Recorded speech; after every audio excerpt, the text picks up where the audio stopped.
bayaran ko nito eh. 300, wala pang ano. 360 lang. Oh, yan.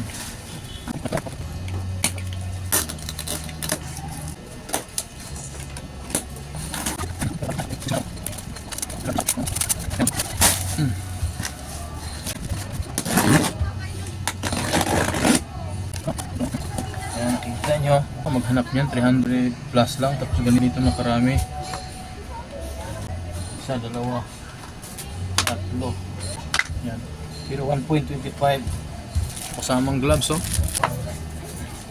Oh. Ano ito? Parang maging dumbbell. So, ay apat na ano. Ilagay na natin to siya. Install na natin. Kasi mga hindi nakakalam, ay baka isipin nyo bakal to, oh. Plastic lang yan, oh. Plastic na solid. Nakita nyo yung ano, yung palitan ng ginagamit sa pier. Ito yun siya. Ganito kakapal ang ano nun. Mukha ang plastic na ginamit.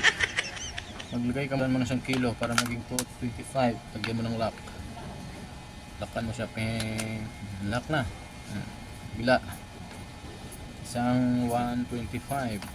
Lock. Isang 1 kilo. In lock. Oh, yan. Yan na yan, oh. Yan, oh. Yan.